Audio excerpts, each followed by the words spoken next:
Quand la pression monte, quand les enjeux deviennent vitaux, comment se prennent les décisions au cœur de la machine d'État? En janvier 2013, la France déclare la guerre aux djihadistes qui menacent de conquérir le Mali. Les liaisons dangereuses, le dilemme des otages, la pression des politiques, c'est cette histoire racontée de l'intérieur par les hommes et les femmes de l'ombre que vous allez découvrir tout de suite dans Cellules de crise.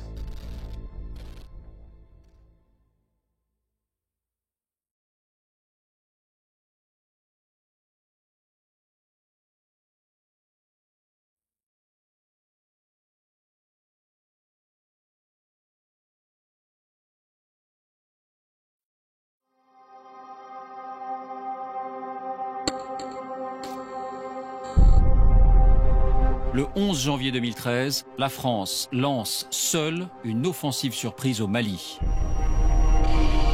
La France, à la demande du président du Mali, s'est engagée hier pour appuyer l'armée malienne face à l'agression terroriste qui menace toute l'Afrique de l'Ouest.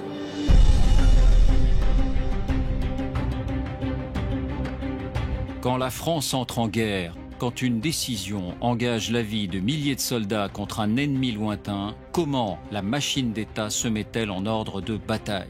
Le président a décidé qu'on allait y aller. Et il veut y aller vite, et il veut y aller fort. La justification de cette intervention, c'est la menace terroriste. Tout le pays risque de basculer aux mains des djihadistes. Au cœur des cellules de crise, nous allons vous raconter la diplomatie secrète. Nous n'avions pas besoin d'une intervention au sol. Les pressions des politiques sur les militaires. Les plus belles idées parisiennes se heurteront toujours à la réalité du terrain, et le terrain, là, c'était le sable. Les liaisons dangereuses de l'armée française sur le terrain. Toutes les bonnes volontés pour lutter contre les groupes armés terroristes sont les bienvenues. Les combats extrêmes face à un ennemi prêt à tout. Mais il y avait aussi des enfants soldats. Là, c'était un choc psychologique. La France a-t-elle rempli ses objectifs? Détruire les djihadistes dans leur sanctuaire, restaurer l'intégrité du Mali. Cellule de crise, Mali, les secrets d'une guerre contre le terrorisme.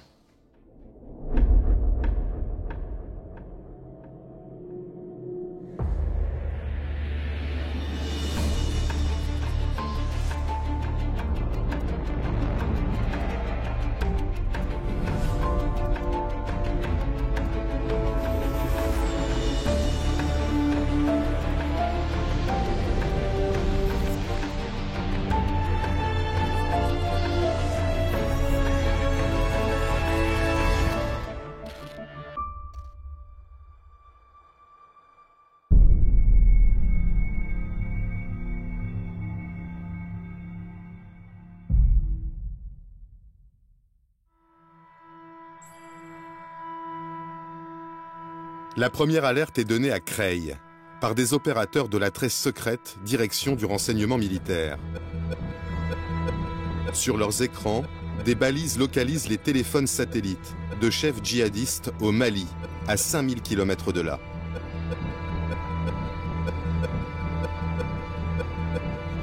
Les cibles se savent écouter et communiquent au minimum. Mais la surveillance électromagnétique permet de suivre les déplacements de leur téléphone. Les renseignements français surveillent la montée en puissance des principaux leaders de 3 groupes terroristes, Ansar Dine, Aqmi et le Moudjahou. Ils sont membres d'Al-Qaïda, indépendantistes touareg ou anciens combattants de Kadhafi. Ils vivent du trafic de drogue et des prises d'otages. Depuis début 2012, ils occupent la moitié nord du pays et imposent la charia.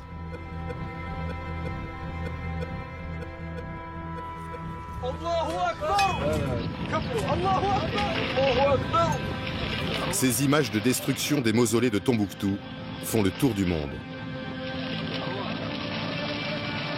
Ce message est envoyé à la France, aux États-Unis et à tous les pays de l'OTAN. Leur dire que les Moudjahidines sont prêts à l'offensive à n'importe quel moment.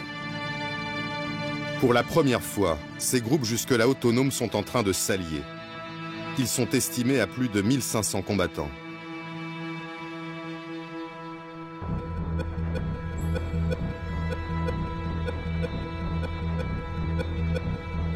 Cédric Lewandowski centralise les informations des services de renseignement pour le ministre de la Défense.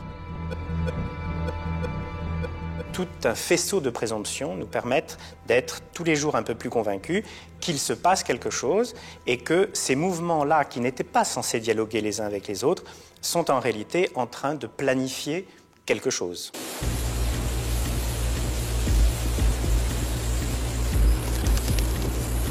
Un Hercule C-130 des forces spéciales françaises est envoyé au-dessus du Mali. Il filme des mouvements de pick-up qui confirment les écoutes.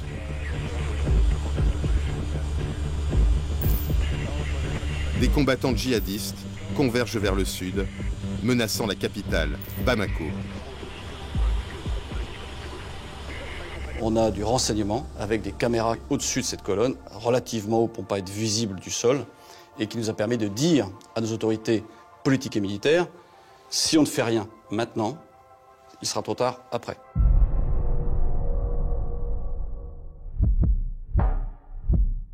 Le lendemain, les craintes se concrétisent. 70 pick-up djihadistes s'apprêtent à foncer sur le village de Konna. Pour la première fois, ils franchissent la frontière virtuelle entre le nord qu'ils occupent et le sud du pays.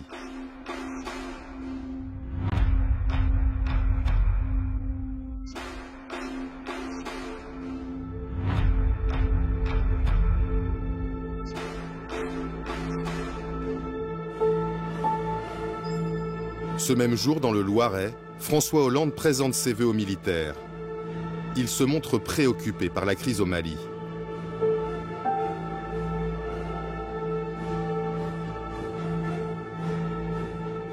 Le terrorisme, cette forme de barbarie qui a déclaré la guerre à toutes les civilisations, a pris racine dans le Sahel et dans le nord du Mali.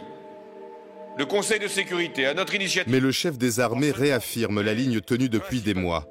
C'est à la communauté internationale d'intervenir. La France, avec l'Union européenne, participera à la formation des forces armées. À la fois celle du Mali et celle des Africains. Officiellement, la France n'interviendra pas à la place des Africains.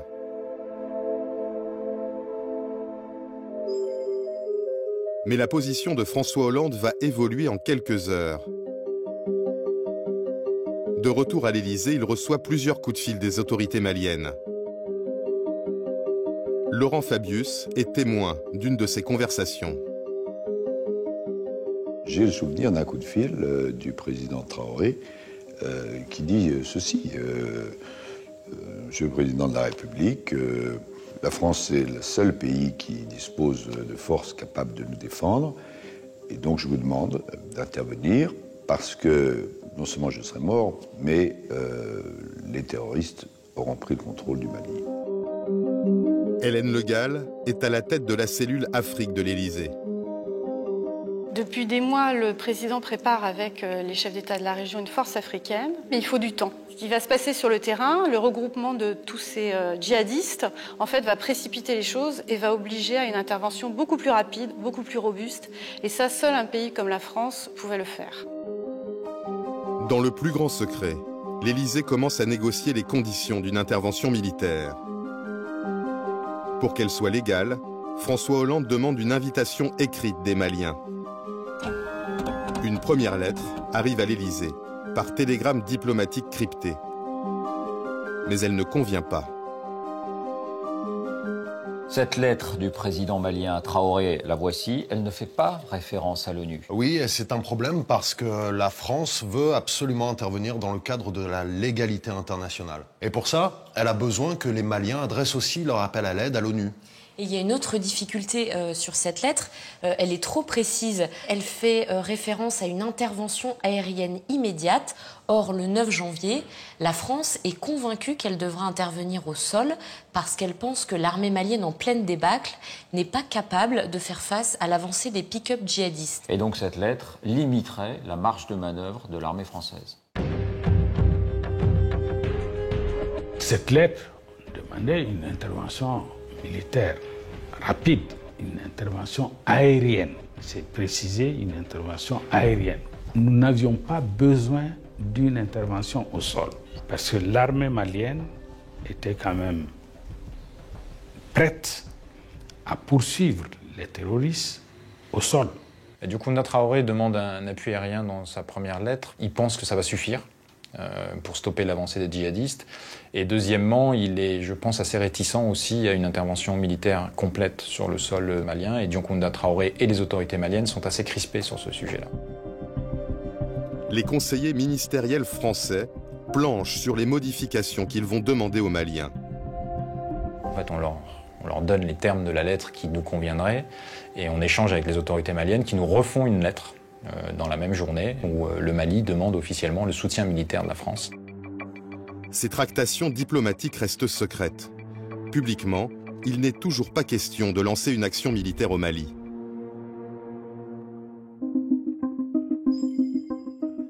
Pourtant, ce même jour, à l'hôtel de Brienne, le ministère de la Défense est convaincu que la France doit intervenir de toute urgence. Ce jour-là, nous savons que le chef du Mudjao, l'un des 3 mouvements, annonce à ses troupes « Préparez-vous mes frères, nous allons attaquer ».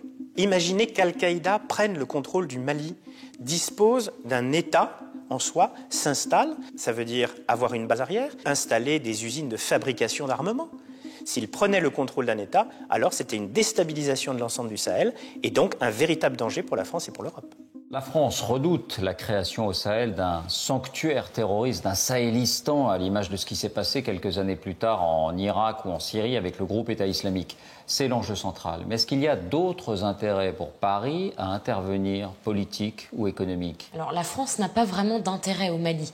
Elle ne participe pas à l'extraction de l'or malien, qui est la principale ressource du pays. Et ailleurs? En revanche, oui, elle en a au Niger voisin, juste à côté du Mali, car le Niger fournit 30% de l'uranium consommé par les centrales nucléaires françaises. C'est vital. C'est absolument stratégique de protéger ses approvisionnements de la menace terroriste.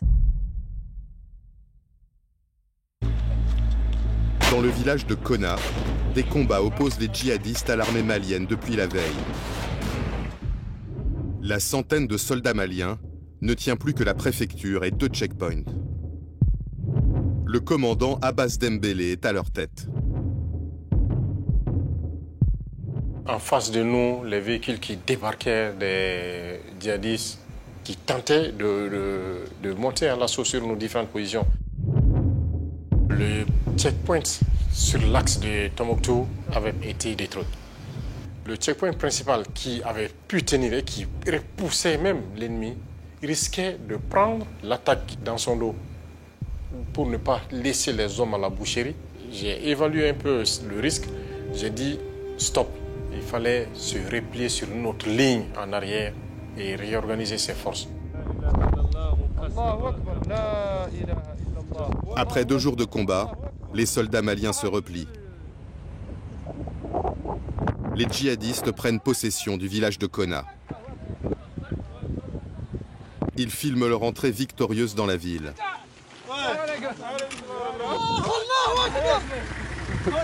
Ils s'emparent des armes, des munitions, des blindés abandonnés par l'armée malienne.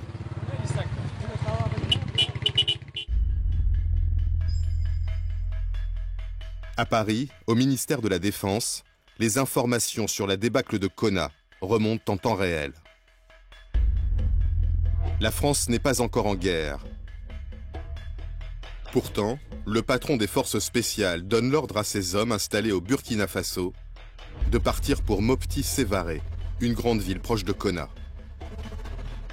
On a envoyé des reconnaissances, parce qu'on ne s'engage jamais sans reconnaissance, sans renseignement. Quelques 20 à 30 bonhommes sur l'aéroport de Mopti Sévaré, avec de quoi se défendre et de quoi tenir quelques jours. Qui tient l'aéroport, tient la ville. Les forces spéciales aménagent leur poste de commandement à l'intérieur de ce bâtiment.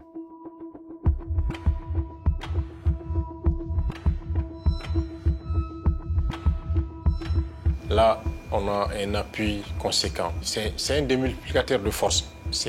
Leur nombre importe peu, mais chacun des éléments de cette force a plusieurs capacités. Ce ne sont pas des soldats ordinaires. Ces hommes des forces spéciales interviennent pour des missions délicates, sur des terrains où la France n'est pas présente officiellement. Ils opèrent discrètement depuis 4 ans, dans la région du Sahel. Sur place, ils s'appuient sur le responsable de l'aéroport. Ils sont venus, ils me disent, bon, ne courez pas des journalistes, pas d'autres personnes.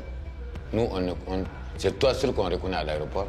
N'importe quelle personne qui doit rentrer doit passer par toi et tu nous informes. La nuit tombée, des renforts continuent d'arriver. Une centaine d'hommes qui ne passent pas inaperçus. Officiellement, la France n'est pas en guerre. Des journalistes pourraient poser des questions. À Bamako, l'ambassadeur de France anticipe les fuites. Dans l'urgence, je sollicite de Paris des éléments de langage.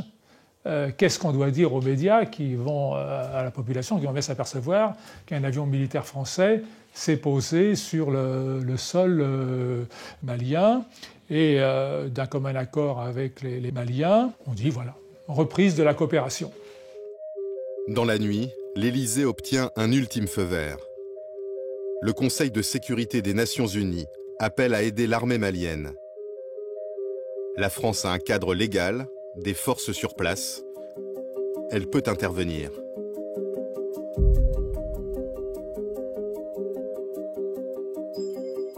Le président Hollande présente ses vœux au corps diplomatique. Monsieur le Président de la République. La veille, il affirmait encore que la France n'interviendrait pas au Mali. Cette fois, il prend tout le monde de court. Nous sommes face à une agression caractérisée. J'ai donc décidé que la France répondra aux côtés de nos partenaires africains à la demande des autorités maliennes.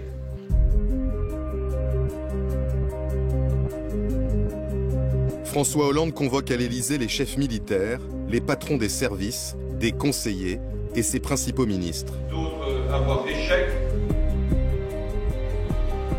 Un conseil de défense restreint qui se tient dans le Salon Vert. La conviction du président est faite depuis 2 jours.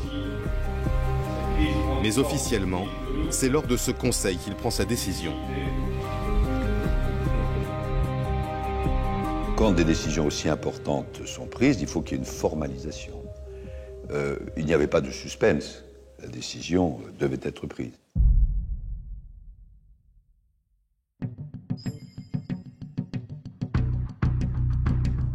Dès la fin du Conseil de défense, le chef d'état-major des armées rejoint un bunker enfoui sous le boulevard Saint-Germain. Le CPCO, le Centre de planification et de conduite des opérations, va mettre en œuvre les ordres de François Hollande. Le président a décidé qu'on allait y aller. Voilà. Et il veut y aller vite, et il veut y aller fort. On est vraiment là dans l'opération coup de poing qui vise à donner un signal extrêmement fort à la fois à la communauté internationale et à la fois à l'ennemi que la fête est finie et que l'engagement de la France va être extrêmement fort et brutal. Dans la cellule de crise, une trentaine d'officiers de tous les corps d'armée, des agents du renseignement et des forces spéciales. Ils planifient les opérations en amont et les suivent en temps réel. Respect, mon général. Voilà, je vous appelle pour le capitaine de vaisseau Pierre Vendier déroule immédiatement un scénario mis sur pied depuis des mois.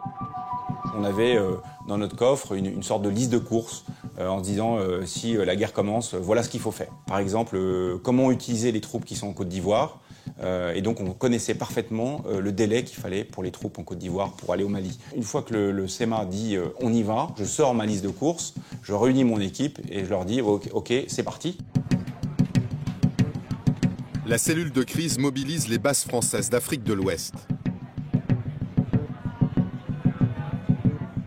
À N'Djamena, une unité de 50 hommes reçoit l'ordre de partir en urgence pour le Mali.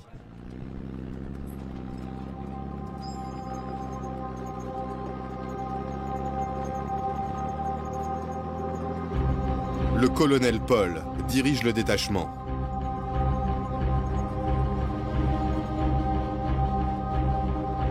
C'est à la fois une surprise parce que on ne s'attendait pas à intervenir sur le Mali. Le président avait dit qu'il ne comptait pas déployer des forces au Mali. En même temps, un certain enthousiasme d'avoir été choisi pour faire partie de cette aventure. Les chefs de l'état-major doivent trouver un nom à cette opération.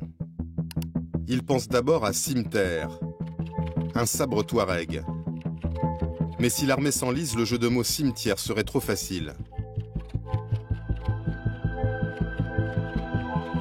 Ils trouvent finalement la solution sur Wikipédia. Ce sera Serval.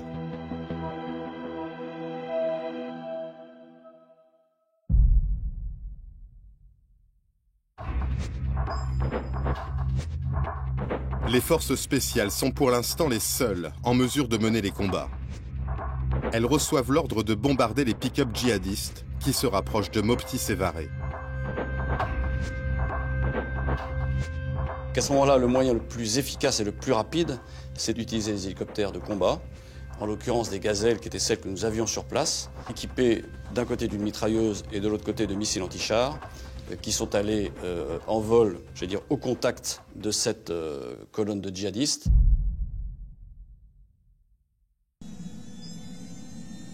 Moins de 2h30 après la fin du Conseil de défense, 2 gazelles décollent de Mopti Sévaré.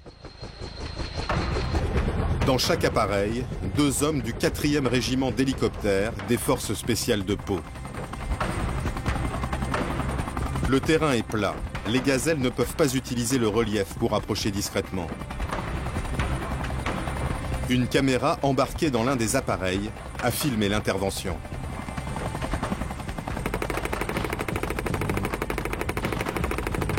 La gazelle ouvre le feu sur une cible au sol.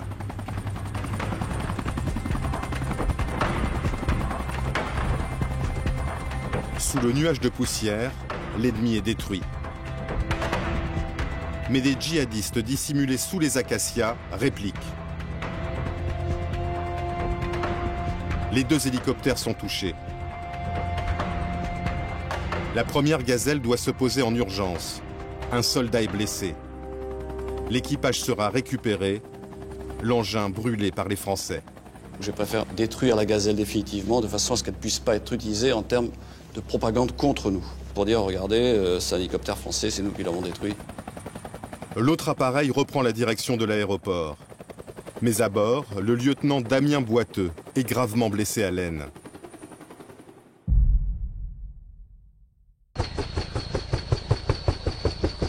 Le soldat a perdu énormément de sang quand la gazelle atterrit à Mopti Sévaré.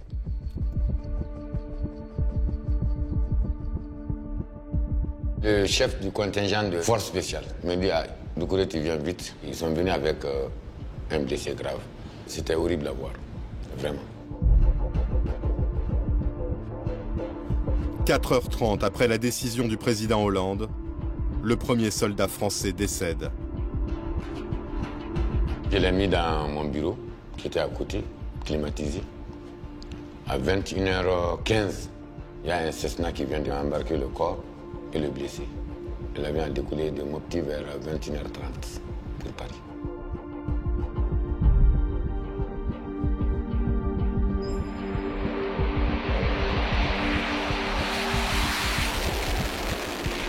Après les hélicoptères, des Mirage 2000 de l'armée de l'air entrent en action.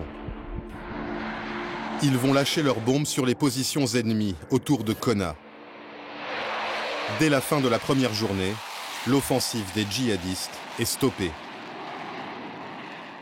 Au premier soir de l'intervention, la colonne est donc stoppée, mais pourquoi envoyer des gazelles, ces vieux hélicoptères, pas blindés, qui doivent voler bas pour tirer et qui sont donc plus vulnérables? On n'est pas les seuls à se poser cette question. Les parlementaires membres de la commission de la défense ont élaboré ce rapport sur l'opération Serval. Et dans ce rapport, ils soulignent la vulnérabilité intrinsèque des gazelles. Et quelle est la réponse de l'armée? Eh bien, le général Gomard, qui est le patron des forces spéciales, lui, il assume son choix. Pour lui, c'est l'urgence qui prime. Il faut arrêter les djihadistes le plus rapidement possible. Et ces gazelles qui sont positionnées au Burkina Faso sont à seulement 2h30 de Konna. Mais en fait, il y avait une autre possibilité parce qu'en 2013, la France dispose de Mirage 2000 qui sont basés au Tchad. Ces engins volent beaucoup plus haut et plus vite que les gazelles des forces spéciales et hors de portée des tirs des djihadistes. Alors, ces Mirages pouvaient intervenir en 3h30 à Konna. 3h30 donc pour les Mirages, 2h30 pour les gazelles. La question se pose et même des militaires se la posent bien sûr hors caméra. Était-on vraiment à 1 heure près pour frapper les colonnes de djihadistes? Oui, et puis il y a une autre différence entre les chasseurs de l'armée de l'air et les hélicoptères des forces spéciales. Les forces spéciales, elles peuvent engager le combat dans la plus grande discrétion. Elles n'ont pas besoin que la France soit officiellement engagée dans un conflit, comme elles le font aujourd'hui en Libye, en Irak ou en Syrie. C'est l'autre interrogation de cette première journée. À quelle heure ont vraiment commencé les frappes? Pour l'armée française, c'est clair, elles ont débuté dans l'après-midi, mais vous êtes allé sur le terrain et vous avez entendu une autre version. Oui, à Konna, des habitants nous racontent que les frappes françaises auraient débuté dès le matin du vendredi 11 janvier. Drissa Maïga est agriculteur à Konna. Le matin du 11 janvier, alors que la France n'est pas entrée en guerre, il profite d'une accalmie dans les combats entre djihadistes et armées maliennes pour aller vérifier ses cultures. Il est à 300 mètres de sa maison quand il aperçoit un hélicoptère.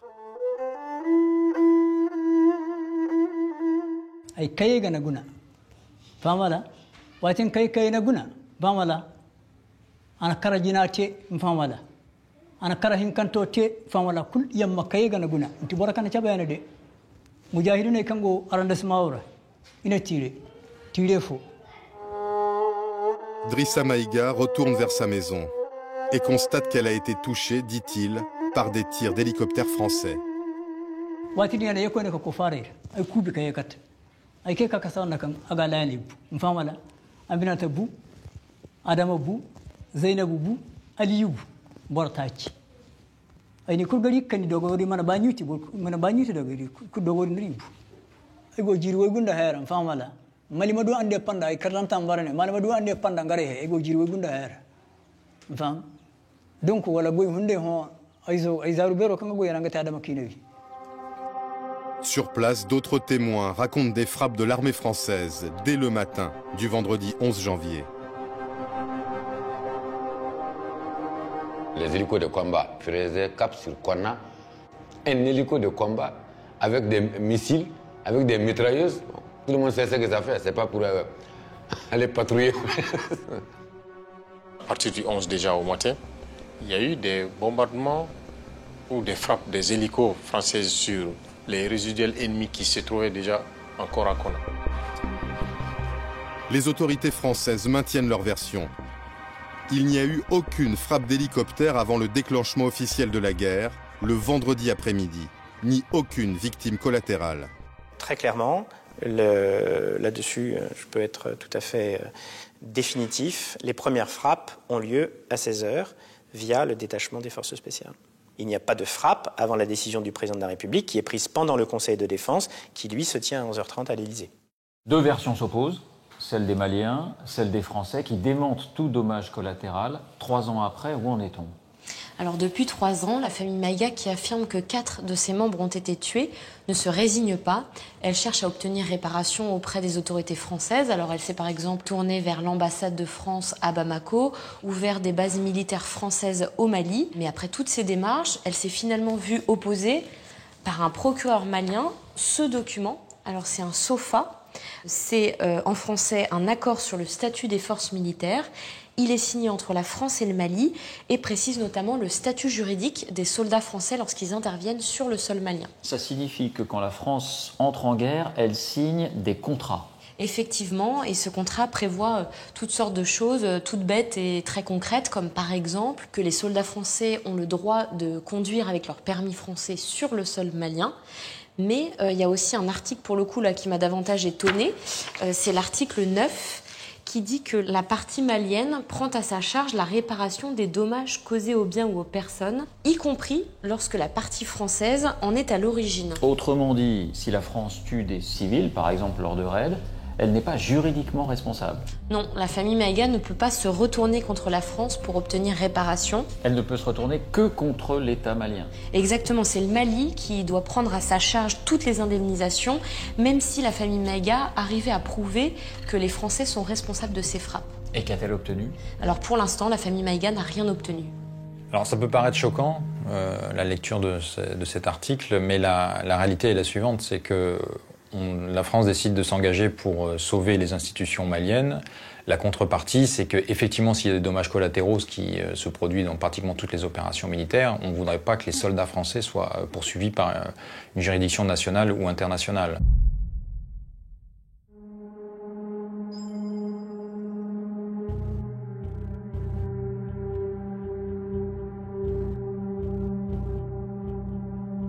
Jean-Yves Le Drian n'a pas fermé l'œil de la nuit. Dans quelques heures, il doit faire devant la presse un bilan des opérations au Mali. Le ministre doit gagner l'adhésion des Français à cette guerre. Au moment où je vous parle, nous poursuivons les ok. Donc je décline tout ça pour penser que ça ne va pas les emmerder. Bon. Entouré de ses principaux conseillers, il passe en revue les éléments de langage, pèse chaque mot. L'Union européenne est mobilisée, c'est un peu gonflé de ma part, mais... Non, puisqu'il y a un conseil d'affaires étrangères. Il y a un conseil d'affaires étrangères jeudi. Il va prendre des décisions. Oui, exact. Je vous rappelle que la donne a changé. Ouais. Voilà, c'est ça. L'agression caractérisée des... Les enjeux de communication sont absolument fondamentaux parce que l'opinion doit comprendre et adhérer à l'opération qui est en cours. C'est absolument fondamental pour la réussite même de l'opération. Donc oui, nous devons être extrêmement précis et d'expliquer ce qui est en train de se placer, c'est vrai, pour un pays, dans un pays qui est malgré tout relativement lointain dans le quotidien de chacun d'entre nous. À 65 ans, ce fidèle du président Hollande est spécialiste depuis toujours des questions de défense. C'est sa première guerre, un premier soldat est mort. Bien, mesdames, messieurs, je viens devant vous ce matin avec le chef d'état-major des armées dans une situation de gravité. La France est engagée dans un combat sans merci contre le terrorisme où qu'il se trouve. Malheureusement, l'un de nos pilotes, le lieutenant Boiteux, du 4e RHC de Pau, a été mortellement blessé. J'en viens maintenant au deuxième théâtre. Le ministre parle d'un deuxième théâtre. Il révèle que la veille, une autre opération ultra secrète a eu lieu en Somalie. On est à 6000 km du Mali, à l'autre bout du continent africain, et la DGSE tente de libérer un otage. Et cet otage, il a un statut particulier. Effectivement, cet otage, c'est Denis Alex. Il appartient à la DGSE, il est membre du service Action, et depuis 3 ans et demi, il est retenu en captivité par un groupe islamiste, les Chebab. Depuis, la DGSE mobilise de gros moyens pour essayer de le libérer. Et elle va finir par le localiser. Denis Alex va finalement être localisé à 100 km au sud de la capitale somalienne, Mogadiscio, dans ce petit village de Boulomarer. Et en décembre 2012, François Hollande va donner son feu vert à l'opération de libération. Cette opération, elle a un nom, c'est l'opération Musisi. Cette tentative de libération, elle a lieu le même jour que le lancement de la guerre au Mali. Est-ce qu'il y a un lien entre les deux? Selon les autorités, il y aurait des raisons bien précises. C'est une nuit dite de niveau 5, c'est-à-dire une nuit noire absolue, parce que les coefficients de marée sont également favorables et parce que les conditions météorologiques, telles qu'on pouvait les attendre, étaient idéales. Et donc, c'était oui, cette nuit du 11 au 12 janvier à 3 h du matin, que se trouvait le moment idéal pour intervenir en Somalie. Évidemment que c'est un hasard total qui a fait que les 3 mouvements djihadistes au Mali, qui ne sont absolument pas reliés au Chebab de Somalie, il n'y a aucune histoire à se raconter dans ce domaine-là, eux décidaient de foncer vers le sud. C'est le hasard complet de la petite et de la grande histoire. Des combats d'une grande violence se sont déroulés, d'une grande violence, au cours desquels, je parle maintenant avec précaution, tout donne à penser que malheureusement Denis Alex a été abattu par ses geôliers. Un soldat a perdu la vie à la suite de blessures et un soldat est porté disparu.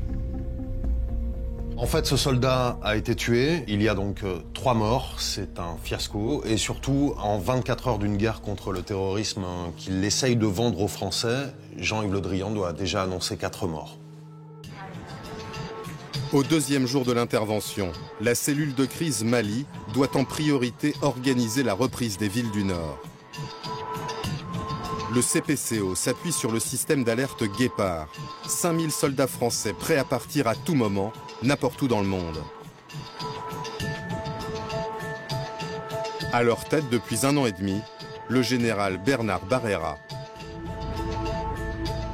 Je reçois un coup de téléphone du CPCO, donc de Paris, me disant « Attention, on va déclencher l'alerte Guépard, donc apprête-toi à mettre tes unités en place ». Je rejoins tout de suite mon PC qui était à quelques centaines de mètres de mon domicile, à Clermont-Ferrand, et j'appelle mes 5 colonels en disant « Pour l'instant, on ne sait pas quelles unités, mais on est dans du réel, et apprêtez-vous à partir et à prévenir vos capitaines pour qu'ils préviennent eux-mêmes leurs soldats ». En quelques heures, les premières unités sont prêtes à partir. Elles quitteront la France au bout de 2 jours. Le général Barrera, lui, va attendre 9 jours pour rejoindre le Mali. Car les logisticiens du CPCO sont confrontés à des problèmes d'acheminement des hommes et du matériel. L'armée manque d'avions de transport. À l'hôtel de Brienne, le ministre en personne prend son téléphone pour en trouver. Il fait le tour des Alliés, dont les Américains. On nous proposait de louer des heures de vol. Un coup de téléphone, disons viril, mais correct, entre Jean-Yves Le Drian et Leon Panetta, le ministre de la Défense américain à l'époque, a permis de débloquer la situation en quelques minutes. Le ministre explique à son homologue que les Russes, eux, proposent de prêter gracieusement leurs avions. Et les avions américains nous ont été prêtés et non pas loués.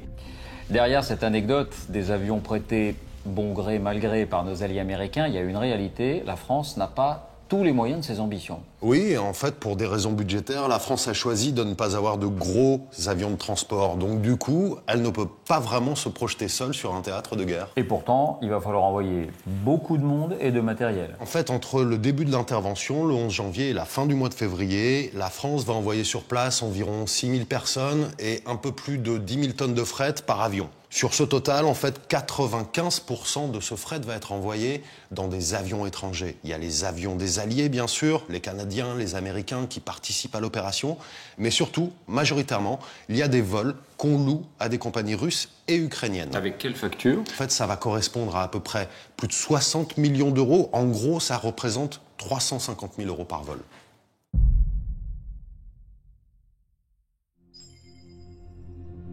Après les premières frappes pour arrêter les pick-up, le CPCO veut détruire les bases arrières des djihadistes, dans le nord du Mali.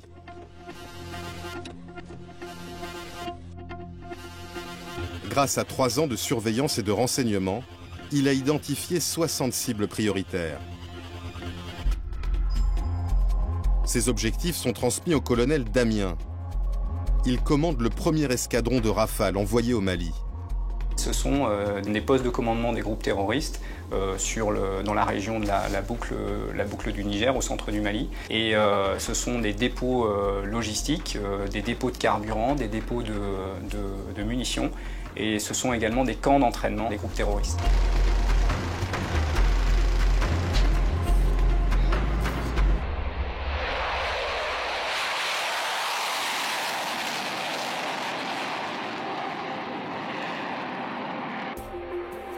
L'escadron du colonel Damien est obligé de faire un détour.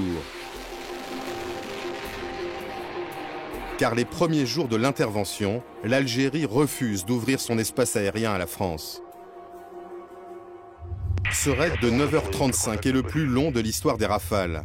Les pilotes ont prévu 5 ravitaillements en vol.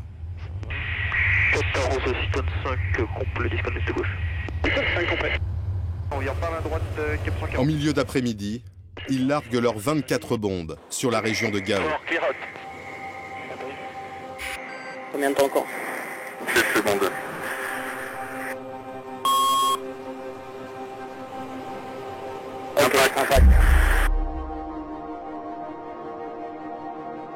L'Algérie a interdit le survol de son territoire. C'est une manière de montrer publiquement qu'elle ne cautionne pas l'intervention au Mali.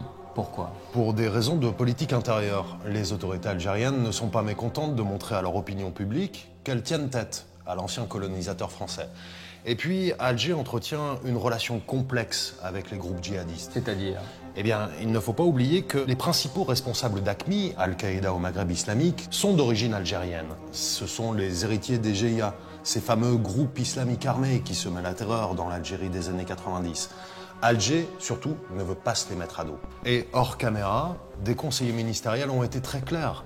Selon eux, il y aura un genre d'accord tacite entre Alger et les leaders djihadistes. Vous ne commettez pas d'attentats sur notre territoire et en contrepartie, on ne vous fait pas la guerre. D'ailleurs, certains djihadistes trouveraient même refuge dans le sud algérien. Finalement, sous la pression de la France, l'Algérie va autoriser les avions français à survoler son territoire, mais en toute confidentialité. Ça ne doit pas sortir, mais ça va sortir. Nous intervenons dans le cadre de la légalité internationale. Le nombre des soutiens est dans les médias. Laurent Fabius s'est interrogé sur le sujet. Pour le moment, est-ce que l'Algérie vous soutient ?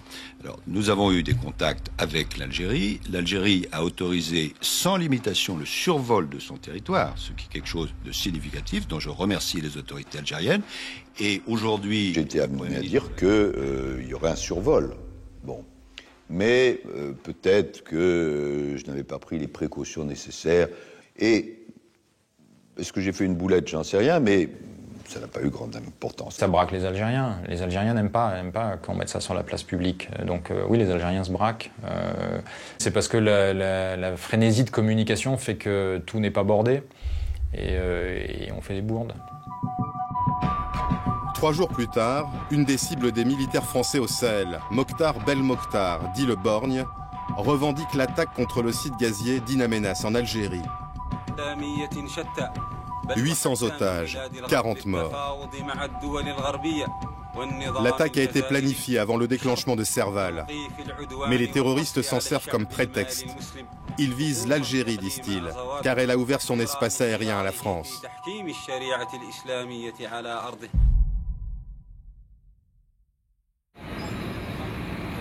Le colonel Paul et 900 hommes, les premiers arrivés sur le terrain, sont toujours cantonnés à l'aéroport. Ils attendent encore du matériel et des munitions. Seule une compagnie de 140 soldats fait route vers le nord pour prendre le relais des forces spéciales. Elles n'ont pas cessé d'avancer. Leur mission, empêcher les djihadistes de gagner du terrain.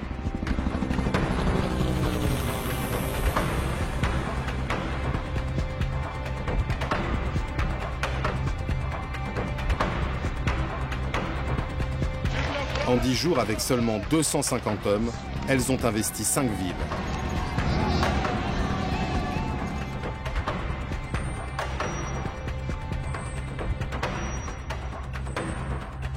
C'est quand même une drôle de guerre. Si on a bien compris, au 10e jour de l'intervention, seules les forces spéciales mènent les combats, 250 hommes, pas plus. Oui, ça peut paraître incroyable, mais il faut dire que les forces spéciales sont particulièrement adaptées à ce genre de conflit, dans lequel l'ennemi est très mobile, il fuit, et surtout, elles ont une supériorité technologique. C'est-à-dire ? Alors vous allez le voir sur cette vidéo tournée par l'armée, qu'on a fait décrypter par un ancien de ses soldats d'élite. C'est la vidéo d'une opération. Exactement. On aperçoit des commandos au sol. Ils sont en train de s'approcher d'un buisson. Dans ce buisson, 2 silhouettes blanches, ce sont des djihadistes. Mais comme les forces spéciales ont des jumelles de vision nocturne, elles peuvent voir sans être vues. Et donc elles peuvent s'approcher au plus près. Tout près de l'ennemi. Et surtout, ces commandos au sol ne sont pas seuls. Au-dessus d'eux, il y a un hélicoptère de combat. Et d'ailleurs, c'est lui qui fait ces images. Et au-dessus encore, il y a un avion d'observation qui, lui, ne participe pas au combat, mais fournit des renseignements aux commandos et à l'hélicoptère. Donc c'est un dispositif à 3 étages. On appelle ça une opération combinée.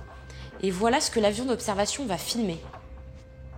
Des tirs de roquettes de l'ennemi qui frôlent de peu l'hélicoptère Tigre. Les djihadistes fuient, là on en voit 2. Et c'est l'hélicoptère qui va les prendre en chasse. Voilà, l'hélicoptère, là les prend en chasse, frappe et les élimine. Et ces forces spéciales n'ont pas fini de jouer les premiers rôles.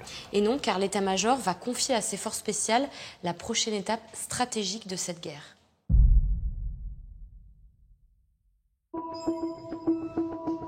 Les officiers du CPCO sont mobilisés sur la prise de la ville de Gao, sur le fleuve Niger.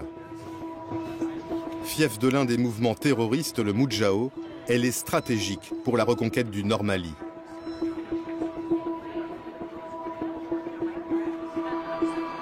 Dans notre idée, c'est partir de Sévaré Mopti, aller prendre Gao, puisqu'il y a un pont, le seul pont en dur qui traverse le Niger, et puis de remonter vers la frontière au nord du Mali pour empêcher les djihadistes de s'enfuir vers l'extérieur, vers le Niger, vers l'Algérie, etc.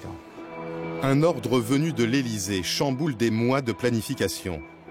François Hollande veut Gao, mais il demande aussi Tombouctou. Et il veut aller vite. Il leur donne 10 jours.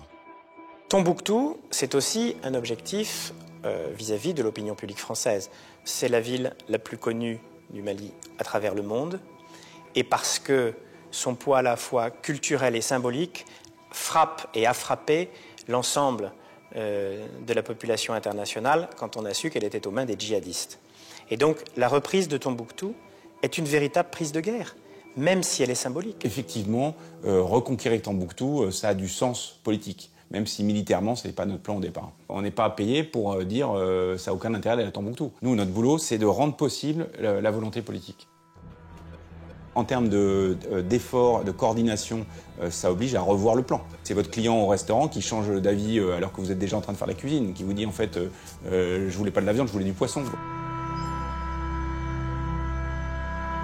Le général Barrera, chef de la brigade Serval, est arrivé au Mali avec son PC de 92 officiers. Le CPCO n'a pas eu le temps d'entrer dans les détails du raid sur Tombouctou. C'est donc lui qui décide de la route à prendre. On se dit, bon, par où passer?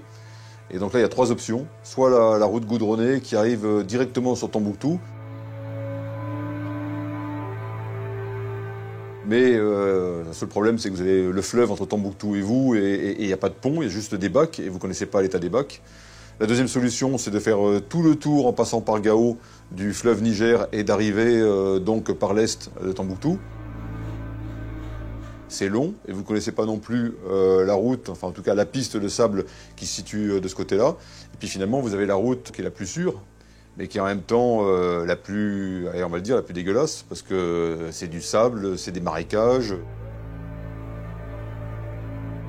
Et c'est aussi la route qu'a pris Joffre au siècle dernier pour prendre Tombouctou. Donc historiquement, je me dis, si les anciens sont passés par là, c'est aussi parce que c'était certainement la meilleure route à prendre.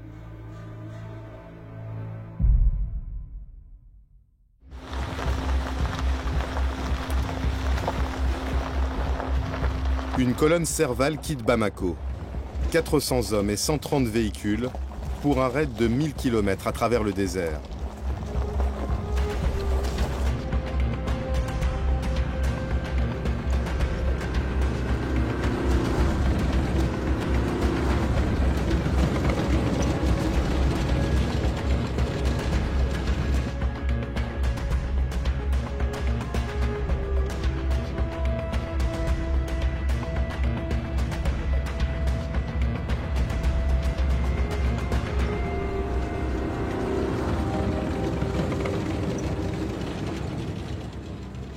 Les hommes du colonel Paul ont 4 jours pour atteindre Tombouctou. Mais une nouvelle consigne arrive de Paris. Le président leur donne 2 jours. Il faut encore accélérer. Le président suit les opérations chaque jour pour voir où en sont les différents déplacements, les avancées de l'armée française sur le terrain. Et donc, il insiste à chaque rencontre avec les responsables militaires ou du ministère de la Défense pour aller vite.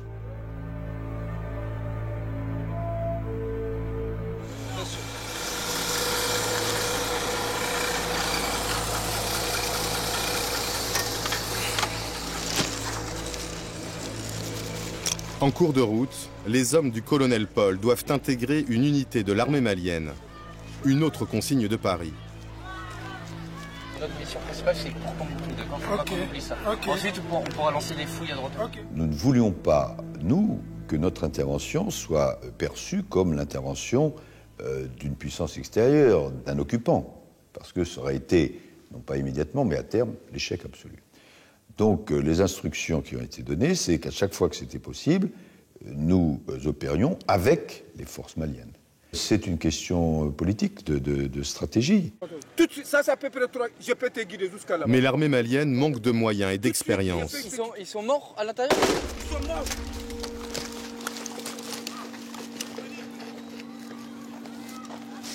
Un soldat malien s'est malencontreusement tiré une balle dans le pied en retirant son arme. Putain. Il faut que tu dises à tes hommes de faire attention à ça. Même tout de suite, j'ai parlé de ça. Enlevez-la, s'il te plaît. Enlevez-la, s'il te plaît.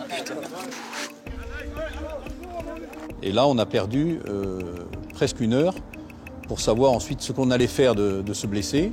À ce moment-là, le chef doit prendre une décision. Donc un seul blessé, c'est blessé malien. Le soldat malien est confié à un hôpital local. La colonne reprend sa route.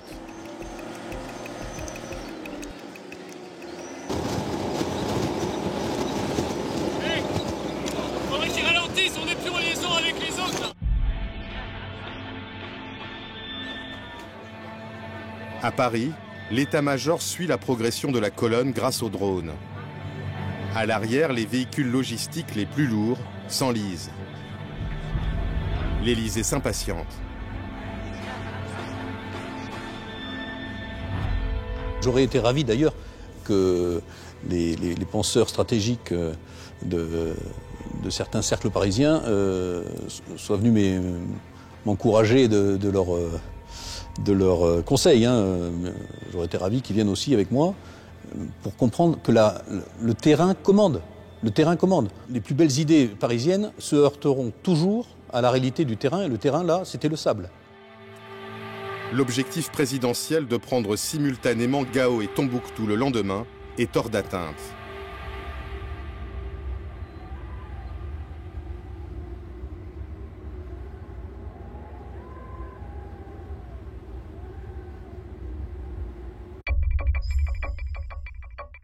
À Paris, les militaires doivent rendre des comptes. 3 fois par jour, ils sont convoqués avec des conseillers et des diplomates dans le bureau du directeur de cabinet Cédric Lewandowski. Peu habitués à ce que les politiques interviennent autant dans la conduite de la guerre, certains le surnomment ironiquement le général Lewandowski. Je le prends comme un hommage et je suis très fier. Je ne me prends pas pour un chef de guerre. Je suis le directeur de cabinet civil et militaire du ministre de la Défense, en charge de faire en sorte que le ministre de la Défense soit toujours extrêmement précis et extrêmement juste pour aider à la décision du président de la République.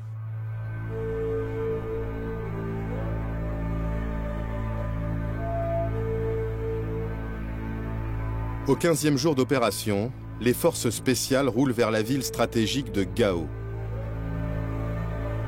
150 hommes très mobiles qui ont parcouru 400 km en 2 nuits. Sans attendre les renforts d'une colonne Serval partie de Bamako, ils reçoivent l'ordre d'attaquer les 2 points clés de la ville. Gao était assez compliqué parce qu'il y avait à la fois le pont sur le fleuve Niger et l'aéroport. Les deux étaient tenus par des groupes armés terroristes. Donc on a monté une manœuvre en même temps, prise du pont par le sol et par la route, prise de l'aéroport par les airs avec un posé d'assaut. Michel, 30 ans, commande une quarantaine d'hommes des forces spéciales chargés de prendre le pont à l'entrée sud de la ville de Gao. Si jamais le pont est détruit, ou alors si le pont reste aux mains des djihadistes, il va falloir monter une manœuvre extrêmement coûteuse en temps pour franchir le Niger, en sachant qu'il n'y a pas de pont sur plusieurs centaines de kilomètres, que ça va donc grandement complexifier l'opération Serval, et surtout que ça va laisser le temps aux djihadistes de préparer une manœuvre défensive à base d'embuscades, de mines et d'engins explosifs improvisés. Les djihadistes ont installé leur checkpoint à l'entrée sud du pont, dans une zone habitée.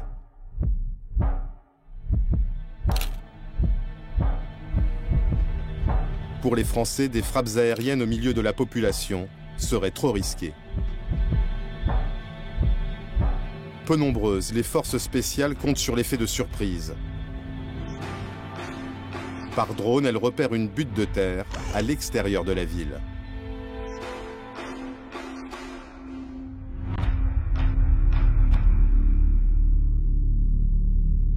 À 23 h, les forces spéciales se prépositionnent sur ce point haut.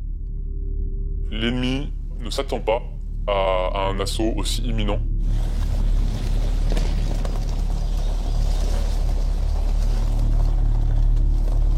On les voit arriver et se déployer devant nous. On est au maximum de nos capacités de vision. Le groupe d'assaut est en ligne. L'ennemi se comporte donc comme si nous n'étions pas là. Les djihadistes ont prévu de tendre une embuscade à l'endroit même où sont postées les forces spéciales. Lorsqu'ils arrivent à 5 mètres, les premiers échanges de tirs ont lieu. Il est 23 h 30. En moins de 2 minutes, on a neutralisé l'essentiel du groupe. Quelques minutes après, une très forte déflagration et un éclair devant nous nous surprend. Cette explosion, c'est le véhicule qui était au bord de la route, qui était en fait un véhicule piégé, destiné à nous arrêter pour faciliter l'embuscade ennemie. Les djihadistes installés sur le checkpoint entendent l'explosion. Certains fuient vers Gao en empruntant le pont, d'autres se cachent.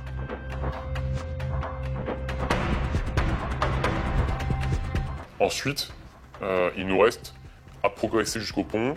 Il y a 1,5 km, et dans ce 1,5 km, il y a les éléments qui se sont réfugiés dans la multitude de maisons de cette zone périurbaine. Et donc là, la progression est plus compliquée parce qu'on n'a pas affaire à une position ennemie identifiée. On a des tirs sporadiques, on est harcelé, et donc on doit progresser de manière très méthodique. À 1 h du matin, l'unité du commandant Michel s'empare du pont.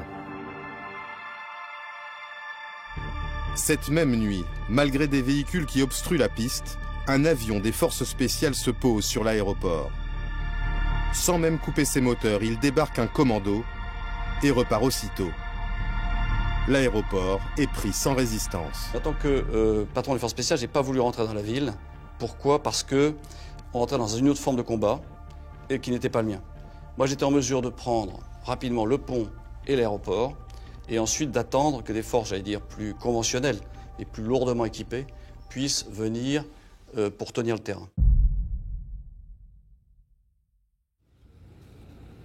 Sur le front de Tombouctou, à la date imposée par Paris, les véhicules de tête du colonel Paul sont encore à 200 km de la ville.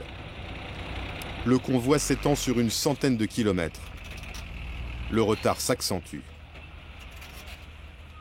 Les véhicules sensables et les véhicules logistiques qui sont extrêmement lourds sensables 2 fois plus. Dans la journée du 26, ma colonne logistique a fait 800 mètres en 11 heures. On a décidé de couper la colonne en 2 et de dire à ce moment-là, il y aura une colonne qui partira, qui foncera encore plus vite sur Tombouctou pour arriver le 27, puisqu'on n'y arrivera pas le 26. Et le convoi logistique, lui, servira, ensuite arrivera en 2e échelon, arrivera même si c'est 24 heures après. Les Rafales assurent la couverture aérienne des forces françaises qui marchent vers Tombouctou. Le colonel Damien survole la ville. Nous avons observé un certain nombre de pick-up qui quittaient précipitamment la ville de Tombouctou. Donc ce sont effectivement des indications qui pouvaient laisser penser qu'il y avait un repli définitif vers le nord-est du Mali de la part de nos adversaires. Les informations convergent. L'ennemi semble avoir pris la fuite.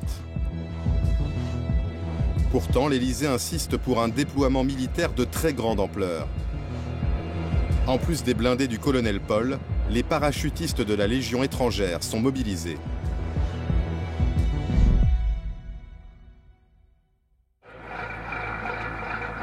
Le 27 janvier à 23 h, les blindés du colonel Paul s'apprêtent à prendre l'aéroport de Tombouctou. Oui, personne de maintenant. Fermez les portes.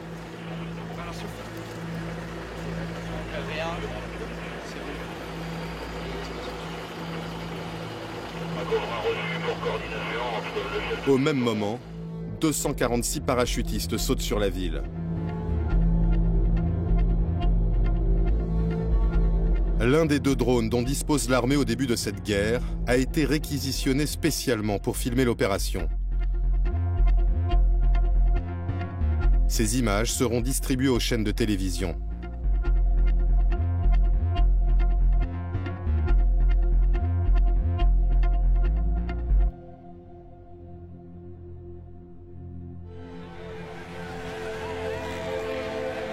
Au petit matin, les habitants fêtent l'arrivée des Français.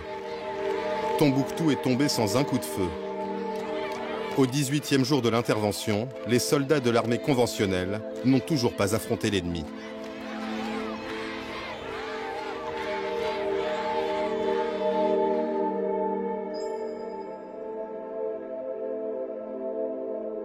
À Paris, Jean-Yves Le Drian arrive à l'Élysée pour un entretien avec le président.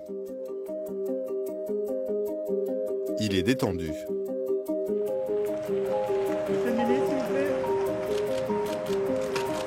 La ville de Tombouctou est tombée, on a fait des parachutages cette nuit et les forces françaises et maliennes tiennent Tombouctou. Et vous venez lui annoncer? Je lui ai déjà prévenu ce matin, cette nuit. Bon, bah, tu félicites aussi les militaires, hein, donc... ouais. Non, oui, je trouve. La manœuvre était bonne. Malgré les... Oui. Euphorique, François Hollande veut se rendre à Tombouctou dans les 48 heures.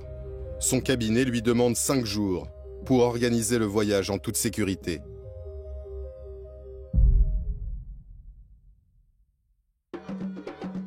À Tombouctou, une foule immense attend François Hollande.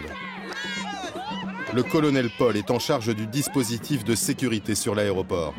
3 ou 4 minutes avant que l'avion qui a amené le président n'atterrisse, le gouverneur de Tombouctou est arrivé avec une dizaine d'habitants de Tombouctou et un chameau qu'il comptait, m'annonce-t-il, offrir au président, puisque c'est la tradition, lorsqu'une haute personnalité vient, on offre un chameau. Et donc, 3 minutes avant que l'avion ne se pose, j'ai mon chameau et je ne sais pas quoi en faire.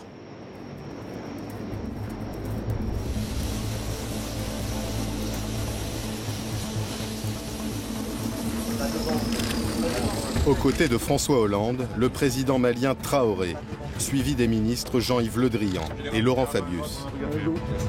C'est pas le chameau qui pose des problèmes sécuritaires, c'est tous les gens qui vont entourer le président au moment où il se voit offrir le chameau. Donc, au niveau sécurité, il va falloir prendre ça en compte.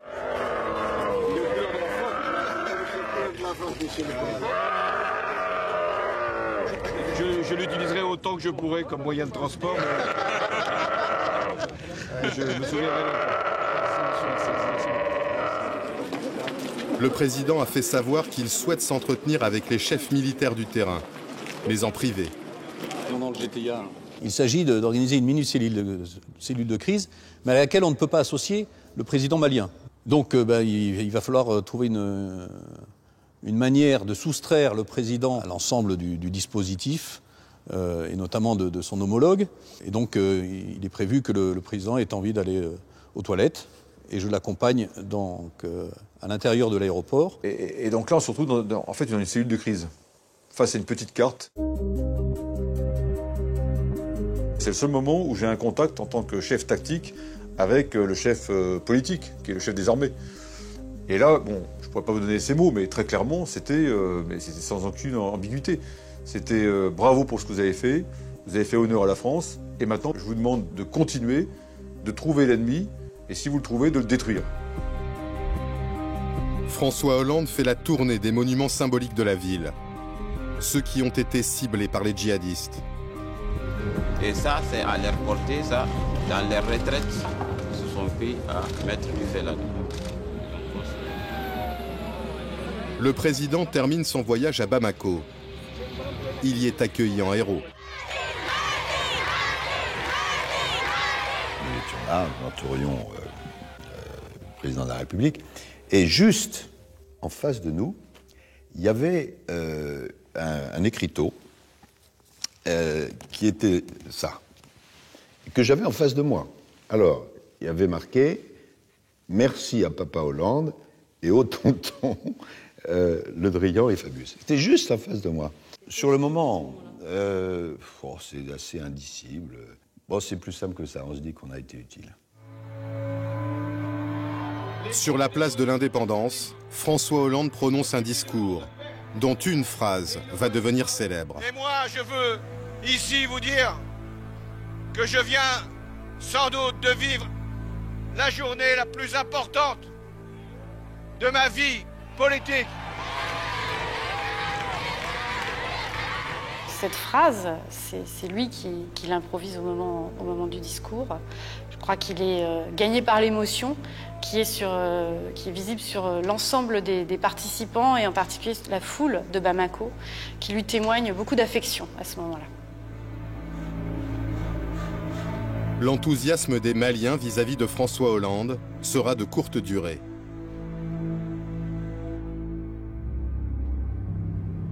La question des Touaregs, ces tribus berbères qui vivent au nord du Mali, va semer la discorde.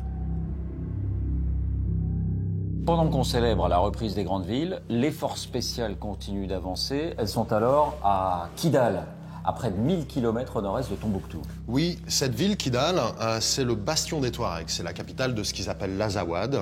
L'Azawad, c'est un territoire plus grand que la France et dont ils réclament l'indépendance. Ça fait 50 ans que des combats meurtriers, en fait, opposent les autorités de Bamako aux indépendantistes Touaregs. Et là, une question délicate va se poser pour les Français à propos d'un de ces groupes Touaregs, le MNLA. Absolument, le MNLA, le Mouvement National de Libération de l'Azawad. En fait, en 2012, le MNLA, ce mouvement, s'allie avec les djihadistes pour chasser l'armée malienne de tout le nord du pays. Et puis les alliances vont se retourner, les djihadistes vont eux-mêmes chasser le MNLA du pouvoir, les anciens alliés deviennent ennemis. Et lorsque Serval débute, le MNLA propose d'aider les Français. Mais c'est un mouvement sulfureux.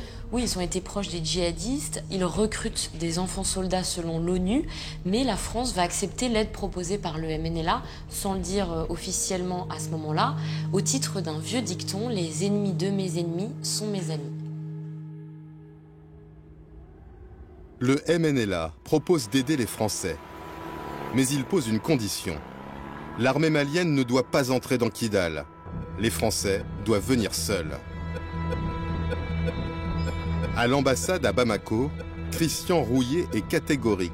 Il ne faut pas se compromettre avec les rebelles Touaregs. Pour nous, la principale menace est AQMI et la mouvance djihadiste. Mais pour les Maliens, c'est le MNLA qui est la première menace. Pourquoi? Parce que c'est le MNLA qui a lancé l'offensive et c'est le MNLA qui conteste l'unité du Mali. Donc c'est ce que j'essaye d'expliquer à Paris en disant « Attention, il faut éviter de se compromettre avec le MNLA ». Mais le Quai d'Orsay passe outre les recommandations de l'ambassadeur. Les choses ne peuvent pas toujours être d'une limpidité absolue. Bon, ce qui est les mouvements terroristes, nous refusons de travailler avec eux. Mais il y a des personnes qui sont dans une situation un peu intermédiaire, et là, le rôle de nos services, c'est d'essayer de les amener du bon côté.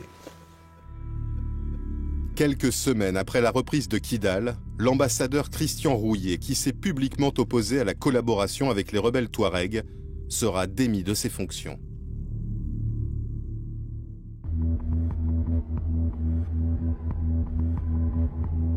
Comme convenu avec le MNLA, les forces spéciales ont pris le contrôle de la ville sans associer les soldats maliens. L'armée malienne n'a pas réellement pris possession de Kidal comme ailleurs, parce que l'armée française s'est interposée. Alors il faut qu'on nous explique. Il faut qu'on nous explique. Moi, je suis militaire. Mon combat était de neutraliser les groupes armés terroristes. Donc toutes les bonnes volontés pour lutter contre les groupes armés terroristes sont les bienvenues.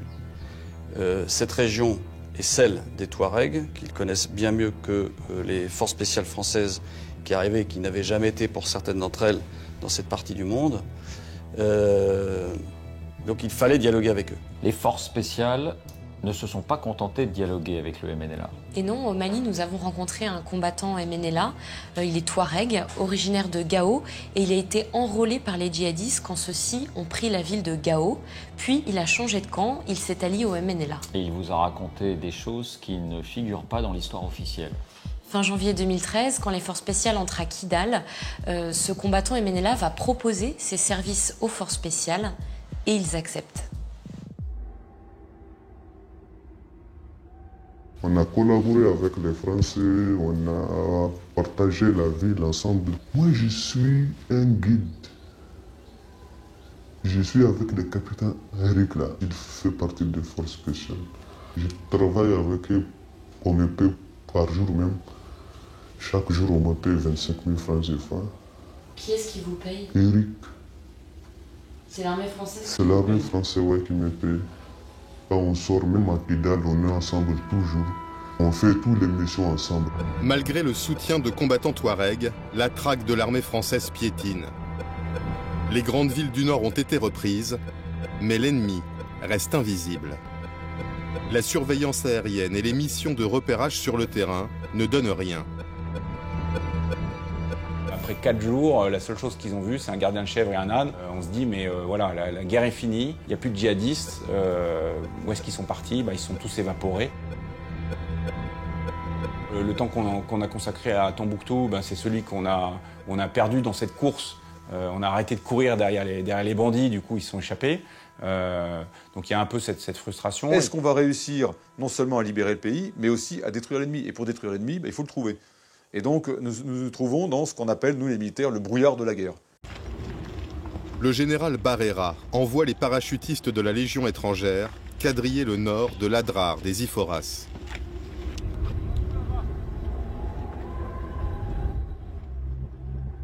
Ce massif montagneux très difficile d'accès est connu pour être une zone de repli des djihadistes. C'est là aussi qu'ils détiendraient leurs otages. Face à des adversaires qui désormais ne fuient plus les combats, dans des conditions extrêmes, les soldats français vont livrer la première vraie bataille de cette guerre, avec un double objectif, détruire l'ennemi sans mettre en péril la vie des otages. Christine Coapé est la sœur de Marc Ferret, otage d'AQMI depuis 2 ans et demi. Le point culminant de notre peur, ça a été lorsque les armées françaises sont arrivées dans le massif de l'Adrar des Iforas. Ce que l'on craint, les familles, c'est justement que les otages se trouvent sous le feu et puis perdent leur vie. Les autorités à ce propos nous disent qu'elles vont faire le maximum, qu'elles vont essayer d'en tenir compte. Pour le CPCO qui coordonne les opérations, l'ordre est très clair. À aucun moment les otages sont pris dans le tempo des opérations. Le renseignement sur les otages, il interviendrait éventuellement en nous disant vous n'allez pas vous occuper de tel endroit, vous ne faites pas des frappes à tel endroit parce qu'on suspecte qu'il y a des otages. Et ça n'arrive pas, ou en tout cas si ça arrive, je ne l'ai pas vu. La force Serval prépare la bataille de l'Adrar des Iforas depuis la base de Thessalite.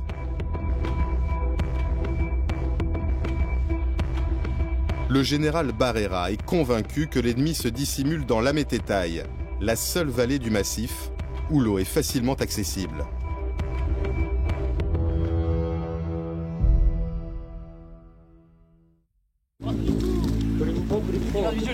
Allez les gars, ça percute les enfants, allez en avant. Chacun se déplace. Chacun se déplace. Le 19 février, après 15 jours de recherche, l'intuition du général Barrera se confirme.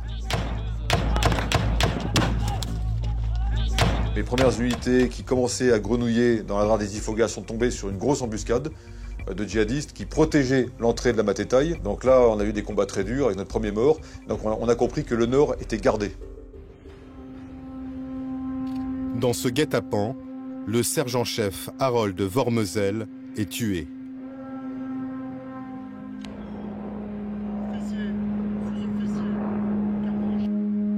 C'est le 2e mort de Serval, mais l'ennemi est localisé. Très clairement, on s'est dit quelle est la meilleure manœuvre pour pouvoir ensuite aller les chercher et les détruire. Donc on a fait en fait une opération en tenaille. Les blindés attaquent à l'ouest. Les parachutistes les surprennent par le nord. Et pour l'entrée est de la vallée, les Français font appel à l'armée tchadienne. Près de 2000 combattants tchadiens entrent en guerre aux côtés des Français dans cette nouvelle phase de l'opération. Et pourtant, cet homme, Idriss Déby, qui est à la tête du Tchad depuis 26 ans, n'était pas vraiment un ami de François Hollande. Oui, c'est le moins qu'on puisse dire. François Hollande s'est toujours montré très critique vis-à-vis d'Idriss Déby. Quand il était premier secrétaire du Parti socialiste, il dénonçait sa légitimité très limitée et son régime qui bafoue les règles démocratiques. Et en tant que président ? Alors en tant que président, c'est un peu la même chose. François Hollande l'évite soigneusement.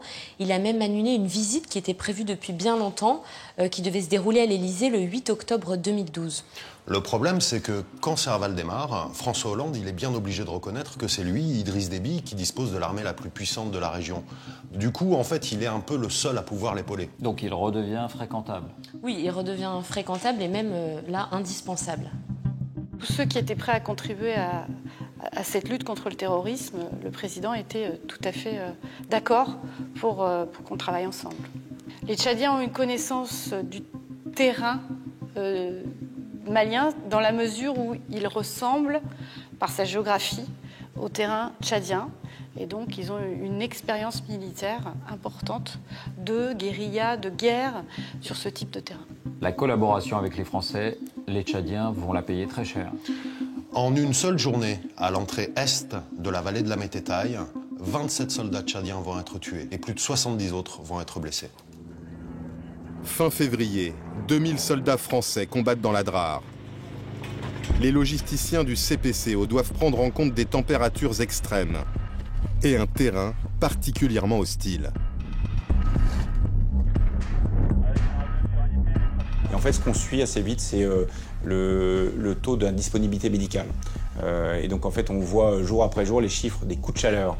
Donc, des soldats qui sont incapacités par coup de chaleur, qui montent. Des psychologues sont envoyés en soutien sur la base de Thessalite, ainsi que des aumôniers militaires.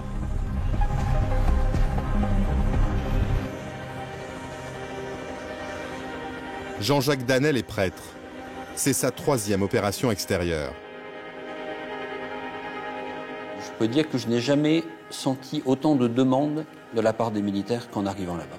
Et même chez certains, c'était de l'ordre de l'attente. Enfin, vous arrivez, Padre. L'aumônier recueille les confidences de soldats qui, pour la première fois, voient leur ennemi de près.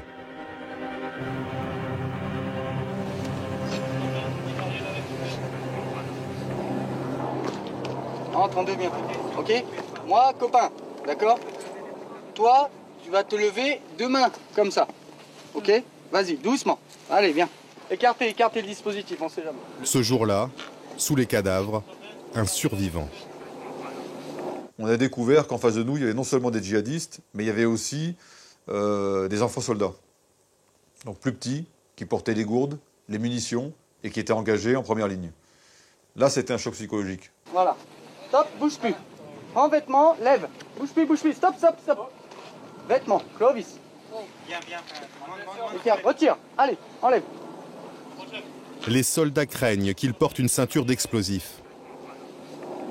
Ok. Pose ici. Voilà. Je confirme le compte rendu. 4 personnels détruits et 1 prisonnier. Ce jeune garçon sera remis à l'armée malienne.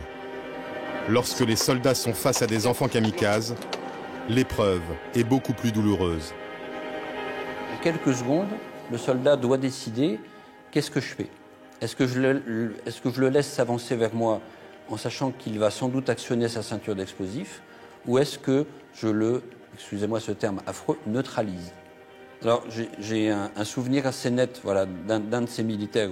Militaire, c'est un Polynésien, un type très costaud, très grand, et il était devant moi un peu comme un enfant. Parce que précisément, il avait dû tirer sur un enfant soldat. Et il m'a dit, Padre, je n'oublierai jamais ça de ma vie, parce qu'après je me suis dit, ce gamin, il pourrait être mon fils, il pourrait être mon petit frère. Et après il a rajouté, il faut que je vous le dise à vous, parce qu'une fois qu'on sera parti d'ici, je n'en parlerai plus jamais. Pendant les 3 premiers mois de conflit, l'armée française prend en charge 40 blessés psychologiques, presque autant que les 47 blessés au combat.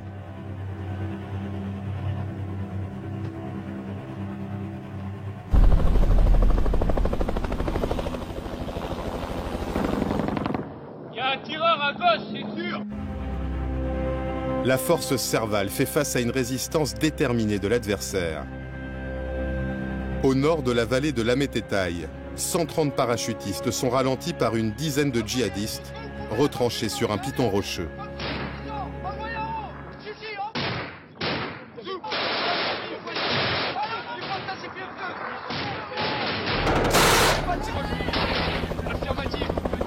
Deux assauts des Français sont repoussés.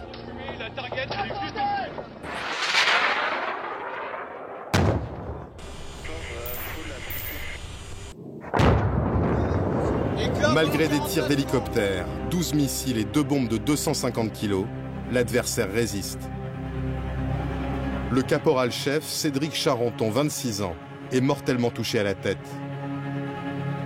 Après 9 heures de combat, les parachutistes renoncent et contournent par l'est. Un seul djihadiste a été tué, les autres prendront la fuite pendant la nuit. Il a fallu avancer de rocher en rocher, il a fallu passer ensuite derrière des massifs, escalader des bunkers de pierre. Et donc ça a été des combats très violents où il fallait éviter de se retrouver imbriqué. Quand je dis imbriqué, c'est que l'ennemi vous laisse passer et vous tire dans le dos. L'Adrar des Iphoras est reconquis pas à pas, au prix de frappes massives. 400 dans mon axe, 400 dans mon axe. Ok, c'est bon, visuel.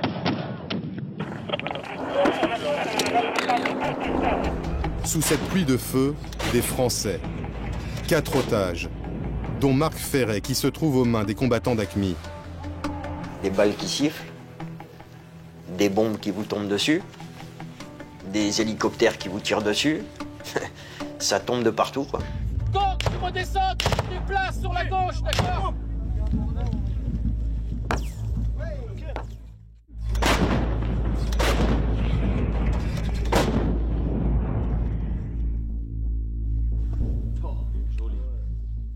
C'est zéro répit, c'est zéro nourriture, c'est rien.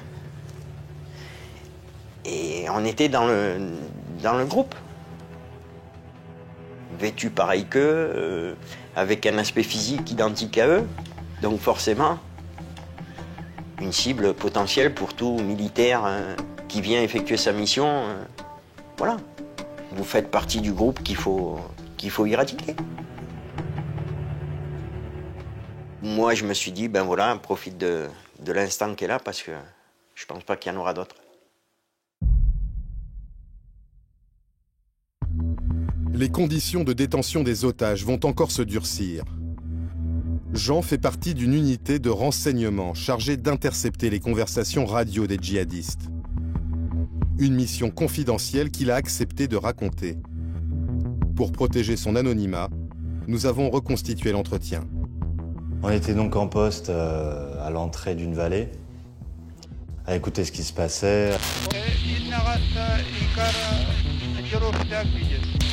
À écouter à côté de la vallée avant que le gros des troupes arrive pour faire le nettoyage. Et on avait une concentration d'émissions qui allait toutes vers le même indicatif, vers le même mec. Donc on a compris que c'était quelqu'un de plutôt important parce qu'il y avait plusieurs sonnettes, plusieurs individus qui parlaient qu'à un seul mec. La localisation probable d'un chef djihadiste remonte jusqu'au CPCO. Elle recoupe des renseignements de la DGSE. Abou Zeid, un des leaders d'AQMI et ravisseur de Marc Ferret, serait présent dans le massif. Faut-il frapper au risque de tuer des otages? Après débat, l'état-major donne le feu vert au général Barrera. Et donc on a fait tirer très rapidement 3 bombes antipersonnelles et 12 obus de canon César sur la position.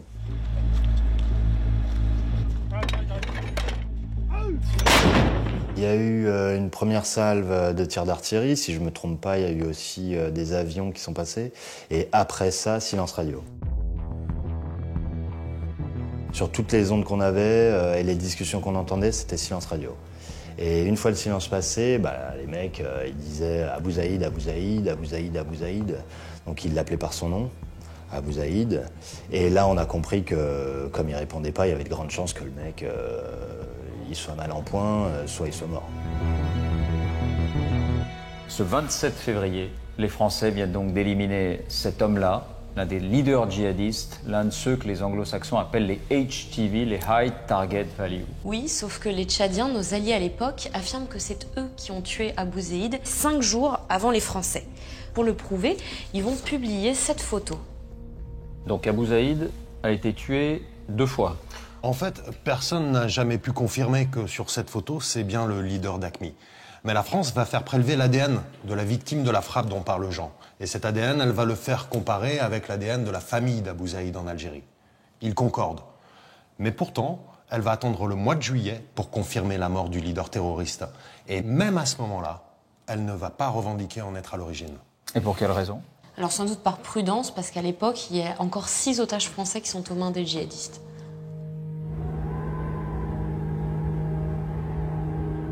Après la mort d'Abou Zaïd, les ravisseurs parviennent à exfiltrer les otages de l'Adrar des Iforas, malgré les soldats français qui quadrillent le massif. On est sorti le matin, je dirais aux alentours de 8 heures, même pas avant, à découvert, à pied, dans une zone du massif très caillouteuse. Donc des roches, vous êtes pieds nus, vous courez, ça tire, ça. À plusieurs reprises, Marc Ferré a vu passer les soldats de Serval à quelques dizaines de mètres de lui. Il ne sera libéré que 8 mois plus tard, avec 3 autres otages contre rançon, après 1139 jours en captivité.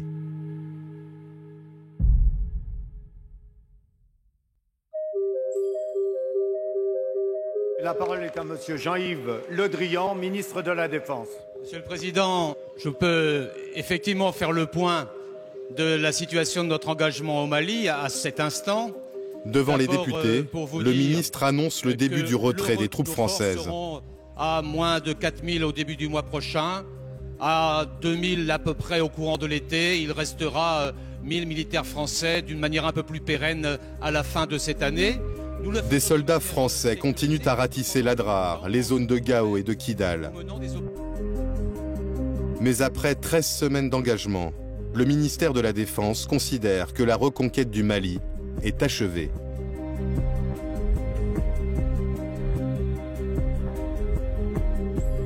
Votre sacrifice rappelle à la nation l'âpreté des combats livrés au Nord Mali en particulier. 6 soldats français et 63 soldats maliens sont morts pendant ces 4 premiers mois d'opération. Près de 400 djihadistes auraient été tués, 300 faits prisonniers. Serval se prolongera jusqu'à l'été 2014 et se transformera en opération Barkhane, 3000 soldats français dans 5 pays du Sahel. Depuis, le nord du Mali est toujours instable. Les attentats continuent. Plus de 3 ans après la libération de Tombouctou, les djihadistes n'ont plus la capacité de renverser l'État malien, mais ils gardent une capacité de terreur.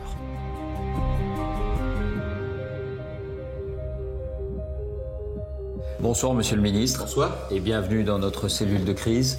Est-ce qu'il reste encore des djihadistes dans l'Adrar des Iforas ou est-ce qu'ils ont tous été éliminés? Non, il y a encore des mouvements terroristes, mais ils sont d'une nature totalement différente par rapport à ce qu'on a connu en début 2013. Dans ce massif? Dans ce massif et en particulier sur les couloirs de circulation qui existent dans cette partie du Sahel. Ce sont plutôt des terroristes qui mènent des actions plus classiques de terrorisme, moins militarisées. Lorsque l'opération Serval a commencé en janvier 2013, il y avait une véritable armée terroriste qui, avec des pick-up, plusieurs milliers de personnes qui descendaient sur Bamako. Là, nous avons affaire à des groupes beaucoup plus restreints. Combien sont-ils d'après vous? Peut-être quelques centaines au maximum. Et qui ont mis en œuvre d'autres techniques qui n'ont rien à voir avec l'ampleur de la menace qui existait auparavant. Mais c'est la raison pour laquelle il y a l'opération Barkhane. Parce que ça ne concerne pas uniquement le Mali. Ça concerne toute la zone, ce que j'appelle moi l'autoroute des trafics, au nord Sahel, qui part de la Libye et qui va jusqu'à l'Atlantique. Vous dites on arrivera à les éliminer un jour? Oui, bien sûr. Il faut de la durée. C'est un phénomène qui dure depuis très longtemps, mais oui, on y arrivera. Mais le Mali n'est pas encore sur pied, si j'ose dire. Le Mali n'est pas encore... Mais il y a encore un peu de la fragilité au nord. Oui, c'est vrai. Ça veut dire qu'on est là-bas pour 10, 20, 30 ans peut-être? J'espère le moins longtemps possible. Mais quand on combat des djihadistes au nord Mali encore aujourd'hui, on assure aussi la sécurité de la France. Quelques questions qui sont posées dans le film. La question des otages. Comment est-ce qu'on fait à un moment donné pour arbitrer entre la nécessité d'une opération militaire, de mener l'offensive, et puis la survie des otages, qui peut être conditionnée aussi par ces mêmes opérations? Parce qu'il peut y avoir des représailles. À ma connaissance, M. Boujadas, les otages sont vivants et libres. Je suis allé moi-même les accueillir à Niamey. Mais comment allez-vous arbitrer? Ils sont vivants et libres. Est-ce qu'il y a eu un dilemme à un moment donné? Il y a eu des précautions de prise, bien sûr. Je ne vais pas rentrer dans les détails. Les services secrets travaillent de manière extrêmement étroite avec nos forces armées. Il y avait des risques, oui, sans doute. Mais les otages sont vivants et libres. Autre information qui ressort dans ce film, les moyens de l'armée française. Est-ce qu'on a les moyens de nos ambitions quand on se rend compte qu'on n'arrive pas à organiser une opération de transport de troupes, de matériel, avec nos propres avions et qu'on est obligé d'aller les louer ou les demander ailleurs? On a constaté qu'il pouvait y avoir des manques. Et le manque majeur, c'était la logistique, c'est-à-dire le moyen de transport. Moi, j'ai trouvé ça en arrivant. Hein. J'étais là depuis 6 mois, un peu plus. Et donc, j'ai pris la décision de renforcer ces moyens, en particulier de passer des commandes d'avions de transport qui étaient indispensables. Est-ce qu'on peut tirer un enseignement de cette guerre au Mali pour la situation en Syrie et en Irak aujourd'hui, du point de vue français? On n'est pas du tout dans la même configuration, même si c'est la même adversité. Entre Daesh et AQMI, il y a la même volonté barbare de détruire, quoi qu'il arrive, déstabiliser. C'est le même enjeu avec des implications géographiques totalement différentes. On peut constater néanmoins que lorsqu'il n'y a plus d'État stable, alors c'est le champ ouvert pour le terrorisme, et ce terrorisme nous vise nous, que ce soit en Syrie, en Irak, ou que ce soit au Sahel ou au Mali. Merci, Monsieur le Ministre, d'avoir répondu à nos questions. Cellule de crise revient le mois prochain. Nous parlerons des attentats du 13 novembre.